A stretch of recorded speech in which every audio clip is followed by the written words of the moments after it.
Bonjour, chers téléspectateurs. Je vous salue dans le précieux nom de notre Sauveur et Dieu, Jésus-Christ. J'aimerais partager encore un message avec vous ce matin. Mais avant de commencer, je voudrais d'abord remettre ce moment au Seigneur notre Dieu, Jésus-Christ. Esprit Saint du Dieu vivant, je prie maintenant que tu te manifestes pendant ce moment. Seigneur, je loue encore ton nom et j'honore ta précieuse puissance, Seigneur Jésus-Christ. Je prie encore que tu te manifestes chez tous les spectateurs, les téléspectateurs qui vont écouter ce message.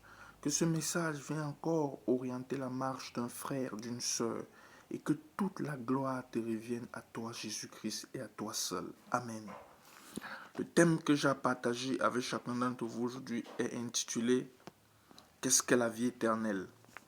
Nous allons parcourir un passage de l'Écriture, Luc 21, verset 19, qui déclare « Par votre persévérance, vous sauverez votre âme. » Qu'est-ce que la vie éternelle?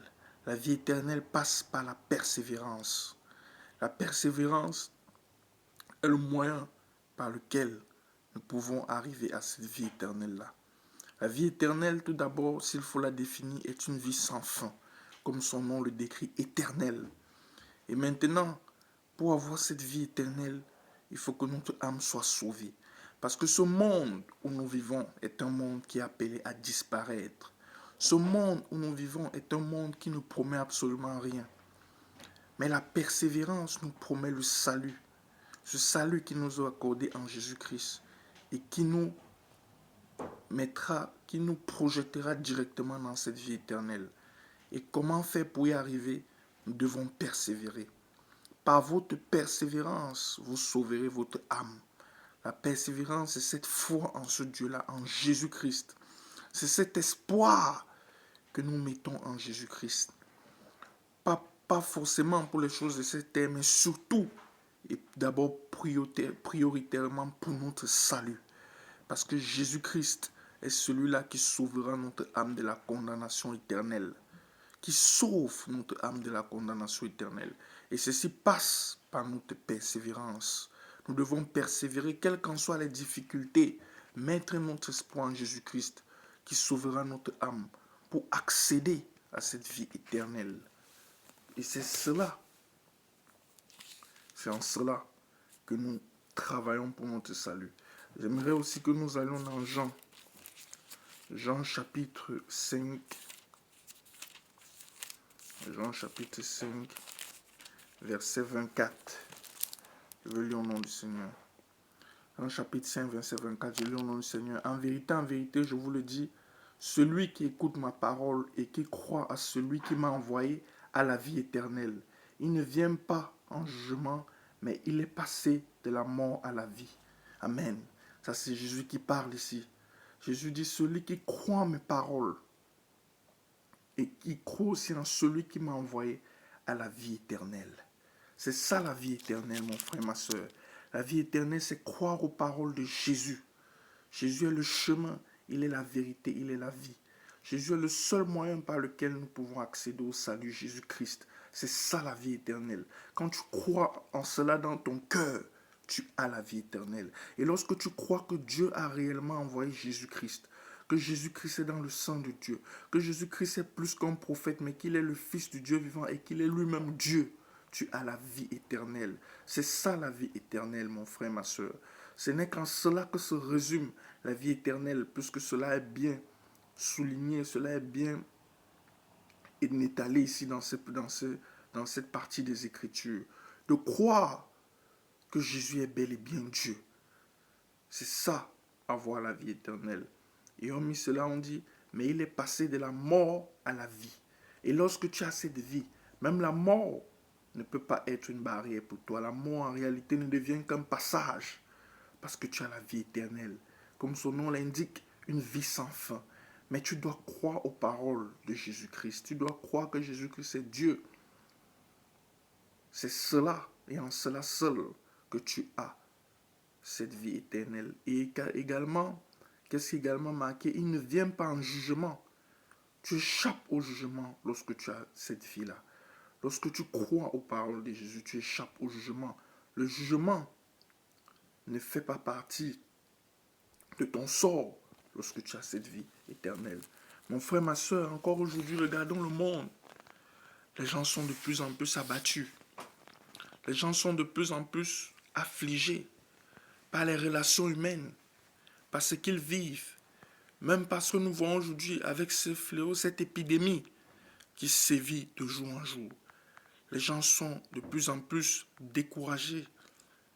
Mais encore, lorsque nous savons que notre espoir n'est pas dans ce monde, lorsque nous savons que nous visons quelque chose de plus grand que ce monde, parce que nous visons quelque chose de plus grand que ce monde, nous visons la vie éternelle, une vie sans fin, une vie sans douleur, une vie sans souffrance. C'est cette vie que nous visons. Un célèbre auteur dira, Saint François de Sales, tout ce qui n'est pas pour l'éternité n'est que vanité. Et c'est réel, mon frère, ma soeur, c'est véritable. Parce que à quoi te servira-t-il de gagner ce monde entier si tu perdais ton âme? Pourquoi mettre tous tes espoirs d'un monde qui est appelé à disparaître, d'un monde qui est voué à l'échec à l'avance, que de viser la véritable vie, la vie éternelle? Nous allons encore poursuivre notre lecture dans Jean chapitre 17, verset 3. Je vais lire au nom du Seigneur. Jean chapitre 17, verset 3. Je lis au nom du Seigneur.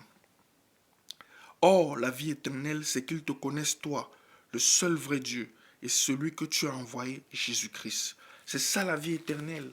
La vie éternelle, c'est connaître ce Dieu-là, Jésus-Christ. Et mon frère, ma soeur, tu dois rechercher ce Dieu au travers de sa parole. C'est en cela que tu dois rechercher ce Dieu. Et c'est en cela que tu travailles pour cette vie éternelle. C'est connaître ce Dieu. Dieu est dans sa parole et connaître Jésus-Christ. Jésus-Christ est dans sa parole. Aujourd'hui, nous sommes de la dispensation du Saint-Esprit, la troisième dispensation. Dieu est toujours présent. Le Saint-Esprit, c'est toujours Dieu. Ce Saint-Esprit est en nous parce que notre corps est le temple de Dieu. Et nous devons toujours tout faire pour plaire à ce Saint-Esprit. C'est en recherchant la volonté de Dieu. La volonté de Dieu, c'est d'être dans sa présence pour toi, mon frère, ma soeur, pour moi également. Et c'est en cela que nous essayons de connaître ce Dieu-là. Et c'est en cela que nous visons cette vie éternelle. C'est en cela que cette vie éternelle est à notre portée. Puisque l'Écriture le marque bien. La vie éternelle, c'est qu'ils te connaissent, toi, le seul vrai Dieu. C'est de connaître ce Dieu-là. Nous ne pouvons pas connaître un Dieu qui nous est étranger, même si on le dit des lèvres. Il faut expérimenter sa présence dans nos vies. C'est en cela que nous pouvons connaître ce Dieu. Et mon frère, ma soeur, je suis encore venu te dire aujourd'hui, je ne suis pas venu dire à qui que ce soit qu'il ne peut pas avoir accès à cette vie éternelle. Non, loin de là. La vie éternelle est à la portée de tout le monde. Et le souhait de l'Éternel est que tout le monde soit sauvé. Mais il y a un seul moyen par lequel tu peux obtenir le salut. C'est Jésus-Christ, mon frère, ma soeur. Seul Jésus-Christ sauvera ton âme de la condamnation éternelle. Aujourd'hui, quelqu'un peut ressusciter. Ça peut être le plus grand miracle pour certains. Mais il n'y a pas de plus grand miracle que la conversion d'une âme. Il n'y a pas de plus grande joie dans le ciel lorsqu'un seul pécheur se repent. Parce que ça sert à quoi de ressusciter et d'aller plus tard encore brûler dans les flammes de l'enfer? C'est pour ça, mon frère, à toi qui m'écoutes, ma soeur, à toi qui m'écoutes, je ne connais pas ton cas. Comme je te l'ai dit, je ne suis pas venu te juger. Mais je suis venu te dire que la vie éternelle est également possible pour toi qui m'écoutes. Je ne sais pas si tu as déjà accepté Jésus-Christ dans ta vie.